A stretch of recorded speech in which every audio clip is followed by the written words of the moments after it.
For a while now, the Rossion Q1 has been at the top of our leaderboard now for quite a while, not being beaten by many cars now for absolutely ages.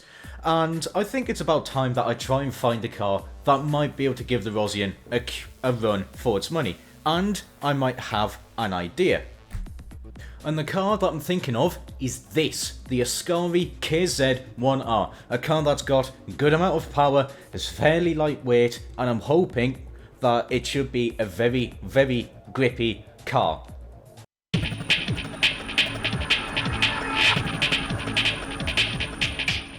Welcome back to King of the Mountain. Yes, back with the rear-wheel drive car this time.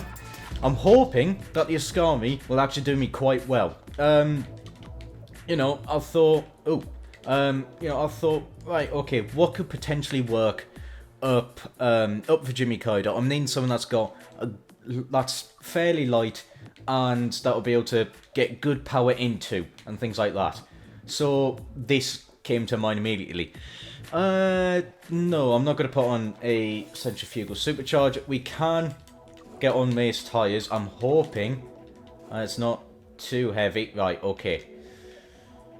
We are immediately looking at fairly high weight. So I'm going to want to really try and remove as much as possible.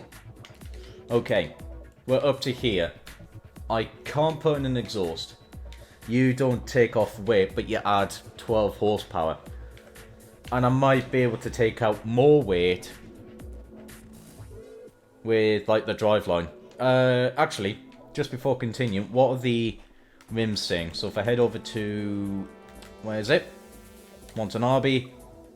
They are... right, okay. So we've already got the lightest wheels possible on the Ascari. Okay. That is good news, yeah. I thought I could, but I cannot. Okay. So you... oh, that is a lot of weight. 16 pounds near enough. Right. Damn. I can't put that. You remove 3 pounds. Which... right, okay. I might be sacrificing a little bit of power. I can. Right. So I've got race brakes. I can't put in any gearbox. The diff is going to be heavy, but diff is needed. Right, okay. That's quite a heavy diff. But I think this is pretty much what we're going to get out of the Ascari. So, 533 horsepower. That is pretty respectable. The weight, for 2,900 pounds. I was hoping for lighter. I will admit. I was hoping to be able to get it down 2,800. Sadly, I can't. Which is a bit of a shame. Oh yeah, I forgot you could literally just remove the rear wing if you wanted. Yeah, I think it was definitely the good call to not bother with that. Although 2PI gets me 32 horsepower.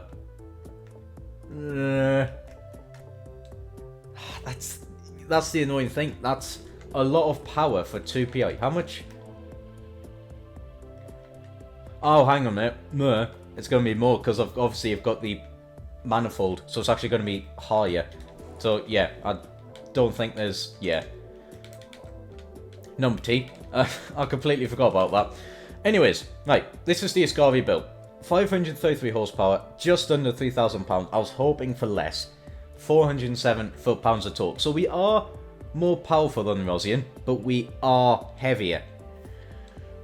I'm having concerns about... let's have a look at the benchmark now. 0 to 60, 3.1 seconds. That is good. 0 to 100 is 7.3. Again, very good. Top speed doesn't matter. Braking distance, very good. The lateral G's is a lot, and it increases. Right. I'm hoping for good things with the Ascari. It is got a recipe to be quick. Is it quick enough, though? There's only one way to find out, is there? Alright, here we are at the base of Fujimi corridor. 3 attempts for the Ascari to get up the mountain as quick as possible. The current leader is still the Rossion Q1 with the 431.8. I don't know how should feel about this. I mean, there is a likely chance that this could be very quick. You know, I wasn't nowhere to expect things like the Devon GTX, and that set itself in 3rd place. I think this should be good. I think this really should be good. I'm hoping possibly Lotus Evora Endurance. That's where my target is going to be set, is the Lotus Evora. So, let's get this underway, shall we? God, the Ascari, it really does sound good, this car. Let's see, what we like off the line. Actually pretty nice, not too hideous on wheel spin. Let's see some turning action now. I'm expecting, obviously, a little bit of understeer, but actually I should have had a look at the width of the tyres. I didn't look at that. Whoops. That could be a cause for an alarm, because if the car's too understeery, that might cause a reason as to why. What's the acceleration like though? In the 3rd, 97 miles an hour is quite low, actually, considering most of the cars are hitting about 100 miles an hour over the red crest there, so that isn't fantastic news. Oops. Oh god, that section's all out of line. Okay. So, first impressions. This Ascari is extremely understeery. That's not great. However, the good news is that the back end is planted. So I should be able to be fairly aggressive with the power and be able to get away with it. But this front end is definitely letting the car down, which is a big cause for alarm, especially when we get to some of the faster corners. This left-hander coming up here before the 4 hairpins is likely going to cause some pain. There we go. Come on, we'll get you up here. See, I should be able to just leave it in 1st for the most part, and then we get to then have to put it up in 2nd. Right, okay, yeah, the gearbox isn't too bad. I did feel though, over the red crest, that we may have some problems sort of getting into this 90 mile an hour area.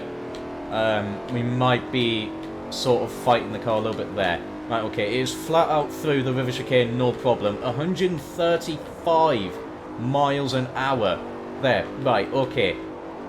That is impressive. That is a lot of speed. That is really good news. I may have wanted to leave it in 2nd there, get that little bit more cornering stability. Halfway through now. Oops. I'm now actually trying to turn a little bit too early, trying to counteract the understeer that the car is producing a pretty noticeable amount. Yeah, there's a lot of understeer. I'm driving this thing horribly today. Christ almighty. That was yeah, this runs an absolute dead in the water one. I will admit that. That's a fair bit of oversteer there, over there. Now we've got to try and get through the waterfall car park for the first time around. I'm still turning in too early, and this understeer is putting me off a little bit. It really is, because I'm expecting the car to have big problems, so I'm now trying to counteract the big problem, and instead I'm now causing a completely different problem, because that is just exactly what it is being me. Right, okay. How is the run going, other than, well, time-wise, I know how the run has been. It's terrible. Too many incidents and crashes. See, how do you deal with this section? It does get a little bit loose. I will admit, the back end, not quite a fan of that section, but it's not hideous. Let's see what we can do now, though, up the reservoir straight. Because then we managed to do 135 down the river chicane. This, I'm expecting good speed. Come on. What are we doing? 133 miles an hour. Yes. Right, okay. This may not have the greatest acceleration, or definitely faster accelerating cars. Whoops. But this has the consistent acceleration. Because very few cars are able to get to 133 up the reservoir straight. Majority of them are about 130. And this being able to do that is impressive. Alright, okay, one more corner to go. Is it going to be flat? Well, the back end's going to be stepping out, but it's not understeering. And the first time is a 435.7, which is, it actually puts it slightly above the Alfa Romeo 8C. And that was with a really, really bad run. That's a lot of time, though, to try and get to the Rossion. A lot of time. That's 4 seconds I need to find in run 2 and run 3. 4 seconds is a big ask. I should be able to find at least 2. Easily find at least 2 seconds with this car. Now that I know the characteristics of it, you know, understeery, sort of decent-ish low acceleration, not the greatest, but consistent acceleration all around, fantastic straight line speed, we should be able to hopefully actually set something quite nice. A little bit nicer for that section now. Are we going to be able to carry more speed? Ah, right, okay, I think that might actually be the better tactic. Leave it in second, got 2 more miles an hour. Just leave it in second. Don't bother about shifting up. And then, you know, we've got no delay in power delivery because of having to change the gears. That is actually what I might have to be doing. Is leaving it all until the very end. I mean, you know, 535 horsepower is quite a good amount. I mean, yeah, sure, the car is, as a lot of the rear-wheel drive cars go, this is quite heavy. As a lot of the faster ones, shall we say. This is sort of getting up there in terms of weight.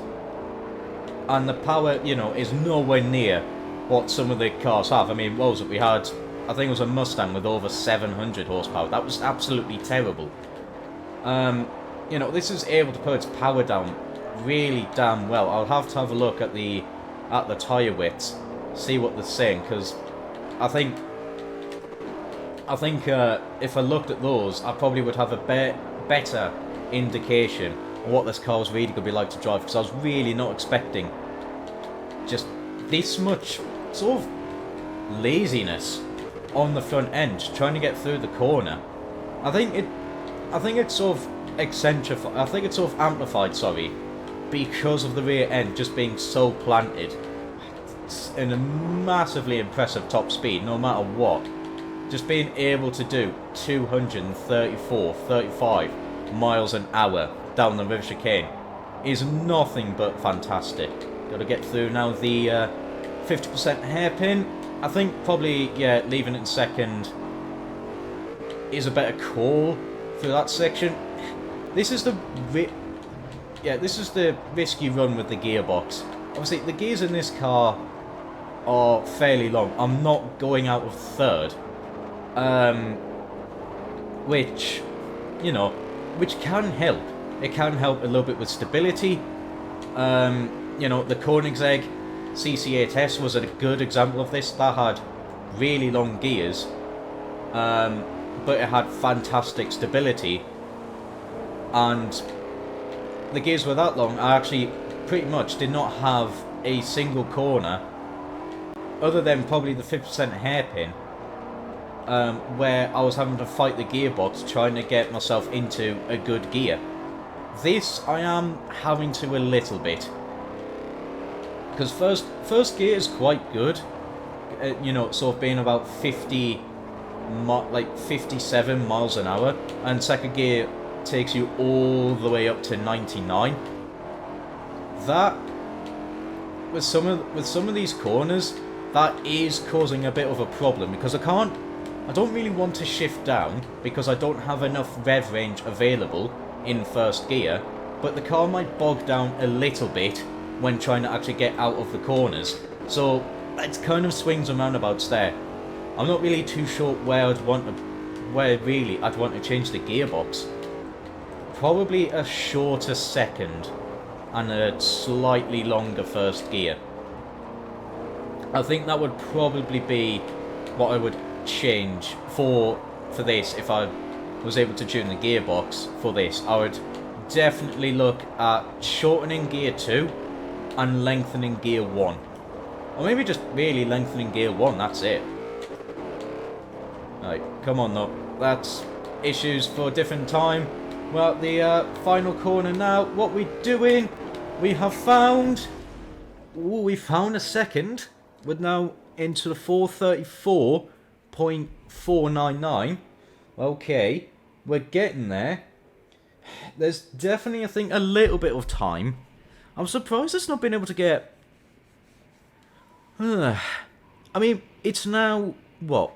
It has beaten... hasn't. It's actually at the level of the Koenigsegg. The Koenigsegg's in 7th. Ooh, okay. I was expecting more of the Ascari.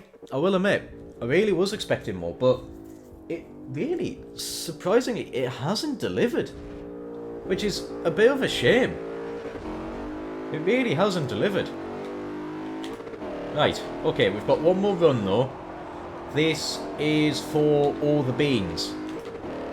So we've got to now try and be very smart. Be smart with the gearbox, braking zones, turning in, things like that. They all have to be damn good. A little bit of understeer there through the first chicane there. Not too big of a problem. What we... yeah. Although, to be honest, when we went down, I did manage to get to 103 using a little of the downhill. I'm not actually too sure. I think second gear... Oops, that's absolutely crap of me. I think second gear is just a bit in the awkward... It's just a bit in the awkward. With the gearbox being quite long. First and second gear are kind of just constantly in a fight with each other, especially for a lot of these corners. It definitely does not have as nice of a gearbox as you sort of want, which is a big shame, to be honest. Really, really big shame. But, you know, it is what it is. I've just got to try and put up with it the best of my capabilities. Got to try and get through the left-hander here before the 4 hairpins for the final time. Yeah, it's been a bit of a letdown, this Ascari, I will admit. I mean, to be honest, it's pretty damn competitive at the top of this leaderboard. You know, there are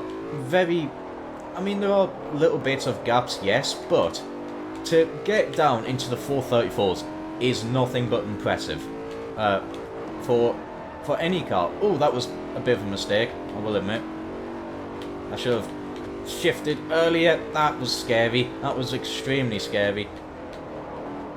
You know, it is still mighty impressive being able to get down into the 434s. Or just being able to get really into the top 10s for that matter is no easy feat with a lot of these cars. But I was hoping that would be a lot higher. I was hoping at least top 5. But it really hasn't delivered.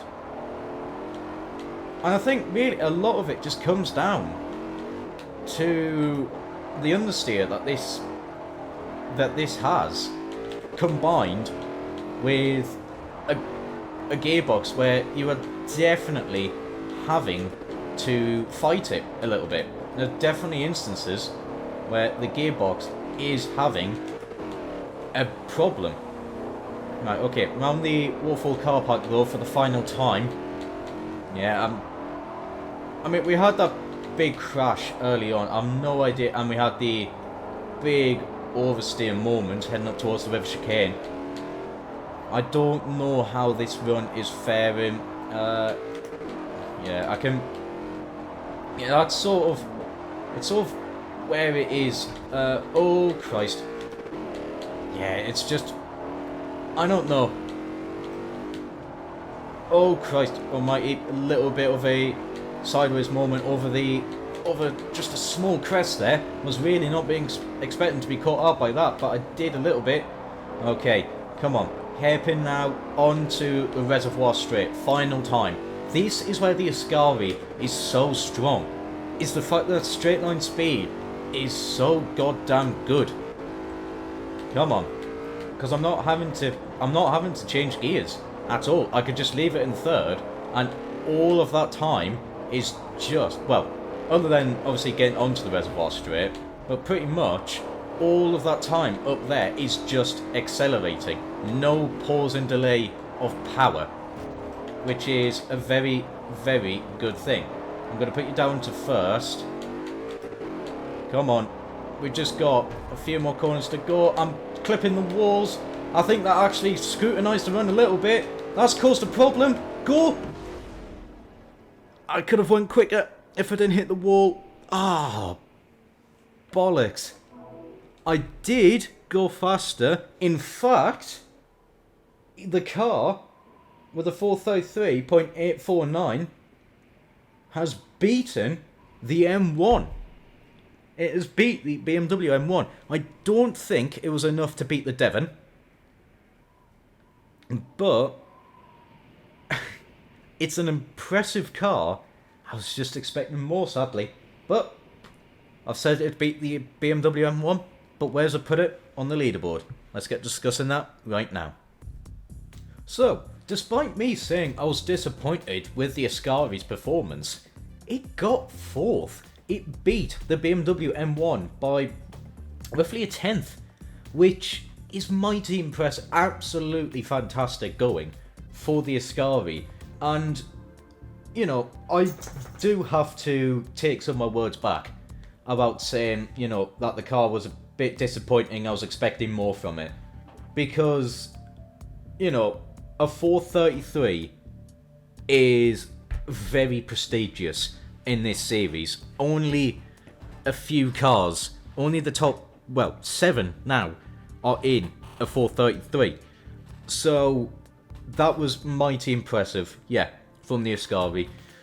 Yeah, just before I overall conclude about the car, I want to have a look. What were the tyre? See, it was 295 at the front. They're huge. 295s at the front. I would really... And 345s basically at the back. Yeah. I wonder then what was so wrong with it. Because 295s is absolutely huge tyres for the front. It really, I don't think, should have understeered anywhere near as much as it should have. I think there was definitely something wrong with the car for it to be that sort of slow in responsiveness. However, to conclude about the Ascari, whilst it feels slow until you put it on a straight line, it is quick. Very, very quick. And 4th place has made me, you know, shut up and take some of my words back, because, no, that is absolutely fantastic from the Ascari. Shame it couldn't beat the Rossion, but it did go ahead and beat the Lotus Evora and the BMW M1. However, I'm going to call it there for a video. Do hope you enjoyed. All feedback is appreciated. If you want to suggest a car for this series, the comments is where you do it. If you as well want to, you know, do some runs with this Ascari or anything, or any of the car that has appeared in this, or any car in general, you know, there's a rule set in the Discord, so join that in the description. Find the FM4 King of the Mountain submissions, all that jazz, and everything will be explained there. However, that is it from me. Take care, and ciao for now.